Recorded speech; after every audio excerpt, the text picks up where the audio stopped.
ಸಖತ್ ಖಾರ, ಬಣ್ಣ ಮತ್ತು ರುಚಿ ಆಚಿ ಚಿಲ್ಲಿ ಪೌಡರ್.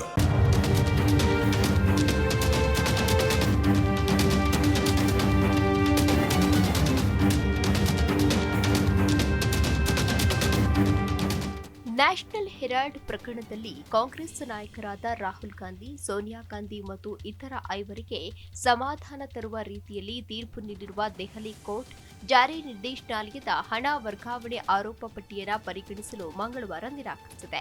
ಈ ಸಂಬಂಧ ಮ್ಯಾಜಿಸ್ಟ್ರೇಟ್ ನ್ಯಾಯಾಲಯ ನೀಡಿದ್ದ ಆದೇಶವನ್ನು ರೌಸ್ ಅವೆನ್ಯೂ ನ್ಯಾಯಾಲಯದ ವಿಶೇಷ ನ್ಯಾಯಾಧೀಶ ಪಿಸಿ ಕಾಯ್ದೆ ವಿಶಾಲ್ ಗೊಗ್ನೆ ರದ್ದುಗೊಳಿಸಿದ್ರು. ಆದರೂ ಆರೋಪಿಗಳಿಗೆ ಎಫ್ಐಆರ್ ದಾಖಲಿಸಲಾಗಿದೆ ಎಂದು ತಿಳಿಸಬಹುದು ಎಂದು ವಿಶೇಷ ನ್ಯಾಯಾಧೀಶ ಪಿಸಿ ಕಾಯ್ದೆ ವಿಶಾಲ್ ಗೊಗ್ನೆ ತೀರ್ಪು ನೀಡಿದ್ದಾರೆ. ಅಕ್ಟೋಬರ್ 3ರಂದು ದೆಹಲಿ ಪೊಲೀಸರ ಆರ್ಥಿಕ ಅಪರಾಧಗಳ ವಿಭಾಗ ಎಫ್ಐಆರ್ ದಾಖಲಿಸಿದ್ದು, ಸೋನಿಯಾ ಗಾಂಧಿ ಕುಟುಂಬ, Sam Pitroda, Suman Dubey, Young Indian ಮತ್ತು ಇತರರ ವಿರುದ್ಧ ವಂಚನೆ, ಅಪ್ರಾಮಾಣಿಕ ಆಸ್ತಿ ದುರುಪಯೋಗ ಮತ್ತು ಕ್ರಿಮಿನಲ್ ನಂಬಿಕೆ ಉಲ್ಲಂಘನೆ ಮತ್ತು ಕ್ರಿಮಿನಲ್ ಪಿತೂರಿಯ ಅಪರಾಧಗಳಿಗಾಗಿ ಆರೋಪಿಗಳೆಂದು ಹೆಸರಿಸಿದೆ. ಅಕ್ರಮ ಹಣ ವರ್ಗಾವಣೆ ತಡೆ ಕಾಯ್ದೆಯ ಸೆಕ್ಷನ್ 66(2) ಅಡಿಯಲ್ಲಿ ಜಾರಿ ನಿರ್ದೇಶನಾಲಯ ಇಡಿ ಒದಗಿಸಿದ ಮಾಹಿತಿಯ ಆಧಾರದ ಮೇಲೆ ಈ ಎಫ್ಐಆರ್ ದಾಖಲು ಮಾಡಲಾಗಿದೆ. ಪ್ರಕರಣದಲ್ಲಿ ಅಕ್ರಮ ಹಣ ವರ್ಗಾವಣೆ ದೃಷ್ಟಿಕೋನದಿಂದ ಇಡಿ ಈಗಾಗಲೇ ತನಿಖೆಯನ್ನು ನಡೆಸ್ತಾ ಇದೆ. ಈ ಪ್ರಕ್ರಿಯೆಗಳು ಬಿಜೆಪಿ ನಾಯಕ ಸುಬ್ರಮಣಿಯನ್ ಸ್ವಾಮಿ ಸಲ್ಲಿಸಿದ ಕ್ರಿಮಿನಲ್ ದೂರಿನ ಮೇರೆಗೆ ನ್ಯಾಯಾಲಯದ ಅರಿವಿನ ಆದೇಶವನ್ನು ಆಧರಿಸಿದೆ. ನ್ಯಾಯಾಲಯದ ದಾಖಲೆಗಳ ಪ್ರಕಾರ ಅಕ್ಟೋಬರ್ 4ರಂದು ಪೊಲೀಸರು ಹೆಚ್ಚುವರಿ ಮುಖ್ಯ ನ್ಯಾಯಾಂಗ ಮ್ಯಾಜಿಸ್ಟ್ರೇಟ್ ನ್ಯಾಯಾಲಯಕ್ಕೆ ಎಫ್ಐಆರ್ನ ಪ್ರತಿಯನ್ನು ಸಲ್ಲಿಸಿದ್ರು.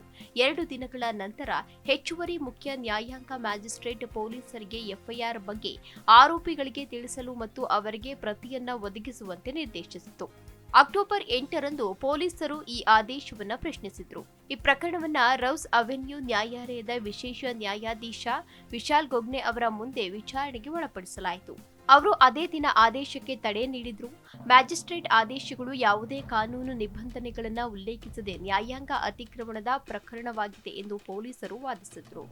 ಎಸಿಜೆಎಂ ನಿರ್ದೇಶನಗಳು ಸುಪ್ರೀಂ ಕೋರ್ಟ್ ತೀರ್ಪಿನ ಉಲ್ಲಂಘನೆಯಾಗಿದೆ ಮತ್ತು ಎಫ್ಐಆರ್ನ ಪ್ರತಿಯನ್ನು ಒದಗಿಸುವಂತೆ ನಿರ್ದೇಶಿಸಲು ಯಾವುದೇ ಆರೋಪಿಗಳು ನ್ಯಾಯಾಲಯಕ್ಕೆ ಅರ್ಜಿ ಸಲ್ಲಿಸಿಲ್ಲ ಎಂದು ಸಹ ವಾದಿಸಲಾಗಿತ್ತು. ಹಾಗಾದ್ರೆ ನ್ಯಾಷನಲ್ ಹೆರಾಲ್ಡ್ ಪ್ರಕರಣ ಎಂದರೇನು ಅಂತ ನೋಡುವುದಾದ್ರೆ, ಭಾರತದ ಮೊದಲ ಪ್ರಧಾನಮಂತ್ರಿ ಜವಾಹರ್ಲಾಲ್ ನೆಹರು ಅವರು 1938ರಲ್ಲಿ ನ್ಯಾಷನಲ್ ಹೆರಾಲ್ಡ್ ಪತ್ರಿಕೆಯನ್ನು ಪ್ರಾರಂಭಿಸಿದ್ರು. ಆ ಪತ್ರಿಕೆಯನ್ನ ಅಸೋಸಿಯೇಟೆಡ್ ಜರ್ನಲ್ ಲಿಮಿಟೆಡ್ ಪ್ರಕಟಿಸಿತು. ಇದು 1937ರಲ್ಲಿ 5,000 ಇತರ ಸ್ವಾತಂತ್ರ್ಯ ಹೋರಾಟಗಾರರನ್ನ ಅದರ ಷೇರುದಾರರಾಗಿ ಸ್ಥಾಪಿಸಿತು. ಈ ಕಂಪನಿಯು ಯಾವುದೇ ಒಬ್ಬ ವ್ಯಕ್ತಿಗೆ ಸೇರಿದ್ದಲ್ಲ. ಇನ್ನು 2010ರಲ್ಲಿ ಅಸೋಸಿಯೇಟೆಡ್ ಜರ್ನಲ್ಸ್ ಲಿಮಿಟೆಡ್ಗೆ 1057 ಷೇರುದಾರರನ್ನ ಹೊಂದಿತ್ತು. ಇದು ತೀವ್ರ ನಷ್ಟವನ್ನು ಅನುಭವಿಸಿತು. ಹೀಗಾಗಿ ಅದರ ಹಿಡುವಳಿಗಳನ್ನು 2011ರಲ್ಲಿ ಯಂಗ್ ಇಂಡಿಯನ್ ಪ್ರೈವೇಟ್ ಲಿಮಿಟೆಡ್ಗೆ ವರ್ಗಾಯಿಸಲಾಯಿತು.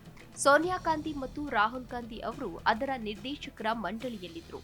ಅಸೋಸಿಯೇಟೆಡ್ ಜರ್ನಲ್ಸ್ ಲಿಮಿಟೆಡ್ ಅನ್ನ ಯಂಗ್ ಇಂಡಿಯಾ ಪ್ರೈವೇಟ್ ಲಿಮಿಟೆಡ್ ಸ್ವಾಧೀನಪಡಿಸಿಕೊಂಡಾಗ ರಾಹುಲ್ ಗಾಂಧಿ ಮತ್ತು ಅವರ ತಾಯಿ ಸೋನಿಯಾ ಗಾಂಧಿ ಅವರು ವಂಚನೆಯಲ್ಲಿ ಭಾಗಿಯಾಗಿದ್ದಾರೆ ಎಂದು ಆರೋಪಿಸಲಾಗಿತ್ತು.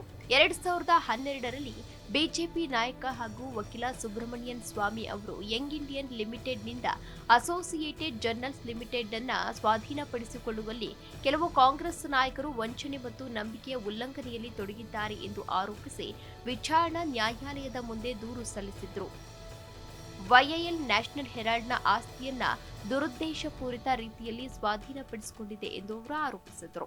ಈಗ ನ್ಯಾಷನಲ್ ಹೆರಾಲ್ಡ್ ಪ್ರಕರಣದಲ್ಲಿ ಕಾಂಗ್ರೆಸ್ ನಾಯಕರಾದ ರಾಹುಲ್ ಗಾಂಧಿ ಹಾಗೂ ಸೋನಿಯಾ ಗಾಂಧಿ ಅವರ ಜೊತೆಗೆ ಐವರಿಗೆ ಸಮಾಧಾನ ತರುವ ರೀತಿಯಲ್ಲಿ ತೀರ್ಪು ನೀಡಿರುವಂತಹ ಹೈಕೋರ್ಟ್ಗೆ ಸಾಕಷ್ಟು ಜನರು ಈಗಾಗಲೇ ಪ್ರತಿಕ್ರಿಯೆಯನ್ನ ನೀಡಿದ್ದಾರೆ.